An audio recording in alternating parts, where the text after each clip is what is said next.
Mulle see küsimus väga meeldib, sest vastutus on just nimelt tunne. Et ta on nagu tunne, et ma vastutan. Noh, see vastutust ei saa panna niimoodi, õigemini saab, et kuule, sina vastutad.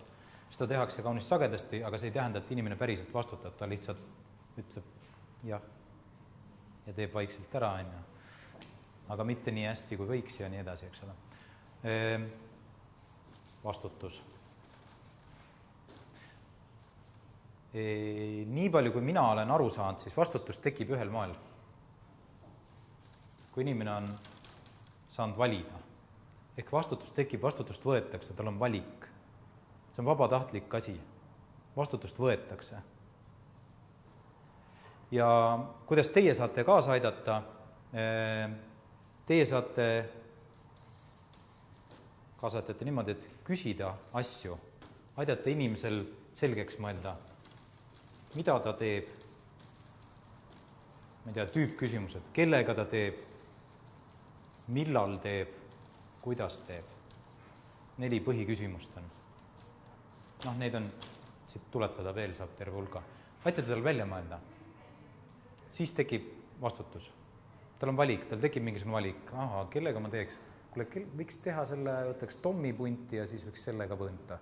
Okei. Kas veel keegi? Ei, rohkem ei võta. Võiksime saada laupäev kokku. Laupäev on keeruline. Ma vist laupäev ei saa. Okei, ma millal siis? Okei, reede õhtu. Või noh, aitate tal nagu välja mõelda selle asja. Ja see on teie roll. Ja siis te ei ole vastutust ära võtnud jälle. Siis ei ole öelnud, et kuule, ma ei tea, te peaksite ikka korra nädalas vähemalt kohtuma.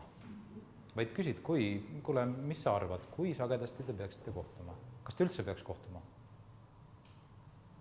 Siin on muidugi risk on selles, et kuna neil puudub sageli kogemus, varasem kogemus sellistest asjadest, siis nad võivad mingisugust, ma ei tea, umbluu, noh, me ei peaks üldse kohtuma. Pole vähegi, kuidagi tekib. Et see küsimuse vorm või kui te küsite, eks ole, peate üsna nagu niisugused nutikad küsijad olema. Et nad ikka nagu mingisuguse, kuidas siis öelda, realistlik ei ole päris hea sõna, aga mingi mõistliku lahenduseni jõuavad. Mitte sellele lahendusele, mida teie mõtlete, see ei ole sama asi, aga mingisugusele asjale, mis tundub ka nagu töötavat. Või et vähemasti te julgete öelda, et kuulge, las katsetavad. Ja nii tekibki vastutus. Natuke teie projekti protsessi osa vist või? Noh, kui siin on, eks ole, mingisugune asi valmis on ja juhuu, kuskil siin, siis siin on mingisugune, pannakse, ma ei tea, tiimi kokku või kes need teevad, mida teevad, noh, mingisugused tegevused käivad siin, eks ole. Ja see, kuidas see koguneb, et see on see teema. Noh, noortel me kõik teeme paljusid asju lihtsalt sellepärast, et sõber kutsus. Noh, Eesti kõige edukam, või edukam on vist vale sõna, aga kõige suuremahulisem projekt Teeme ära, mäletate, oli koristamist-talgud, eks ole, siiamaani tehakse. Esimene 50 000 inimest, väga paljuski põhjus, räägiti igasuguseid põhjuseid, väga paljuski oli põhjus, et kuule, sõber läks. Ja see oligi nii lihtne, aga nüüd, kui tekib, et sõber kutsus, eks ole, istuvad siin 3 noort, on ja 3 neist on sõbra kutsutud, 2 inimest tahavad päriselt ka teha ja siis järsku need, kes on sõbra poolt kutsutud, leiavad, et issand jumal, siin peab midagi tegema ju. No, sõber kutsus küll, aga no, mul just helistati ja siis, et mis see põhjus on, miks ta sinna tuli.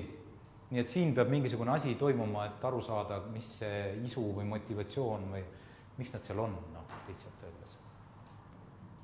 Aga see roll või teil on võib-olla see, et julgustada katsetama. Et siis vastutus, et anda inimestel võimalik palju valida. Ja vastutus tähendab arvestamist tagajärgedega, et nad mõtleksid läbi natukene. Aga minu soovitus on, et nad ei peaks nagu ärge too deep, ärge liiga sügavuti minge. Jälle see on kuskil mingi piir tuleb ära tunnetada, et kui te hakkate nagu aastane periood, esiteks aasta, inimestele on täiesti hoomamatu pikkus on aasta. See on üle 3-4 kuu me unistame tegelikult.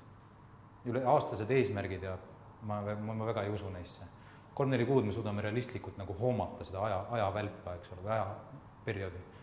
Et ärge võtke liiga pikka aega, ärge minge nagu selles mõttes liiga sügavuti, et kas see on see, mida sa kogu elu tahad teha. Sa oled unistanud sellest, eks ole, mis on sinu elu kirg või väljakutse või? Kas keegi teab muuseas, mis tema elu kirg ja väljakutse on või? Motivatsioonikoolitajate põhiline. See, ei ole, me teeme, elu on palju juhuste kokkusattumusi ja kõiki asju, me teeme lihtsalt asju, mis meil sellel hetkel meeldib teha. Ja las me teeme. Mingis mõttes nagu ei maksa nagu hakata alati tohutuid sügavaid neid hoovuseid, sest see võib-olla eriti noori ka, et eriti kui mõelda, ma olen, ma ei tea, 18 või, kui keegi oli 18, mäletab ta, mis ta eluga peale tahtis hakata või? Kohe nagu kindel. Oli või? Kindel? Keegi veel? Kas see läks ka nii? Ma tahtsin õpetajaks saada. Üks inimene, palju meid on siin. Et inimesed ei tea ja paljud ei tea siiamaani, no. Sellel ei ole, ja sellega tekitab lihtsalt ebamugavustunnet ja tekitab nagu sellist asja, et äkki pole see valikute paradoks tekib, et äkki pole see õige valik, et kui ma nüüd teen nii suure otsuse, kui te nagu puurite sügavuti, et ta tunneb, et issand, see on nii tähtis otsus, nüüd ma tulen siin, minu elu unistus. Ja kas ma nüüd eluks ajaks jäängi seda tegema või? Tekib kohe teine mõte. Ja siis mul on kohe tõrge seda asja teha. Nii et see küsimine püsige nagu kuidagi, püsige teemas, aga mitte liiga sügavuti ja mitte liiga suurelt. Eriti noorte puhul on see, ma arvan, nad ei taha või mis nemad ei taha, me keegi ei taha ennast nagu siduda tohutult pikaks ajaks lõplikult mingite asjadega, välja arvatud pangolaen.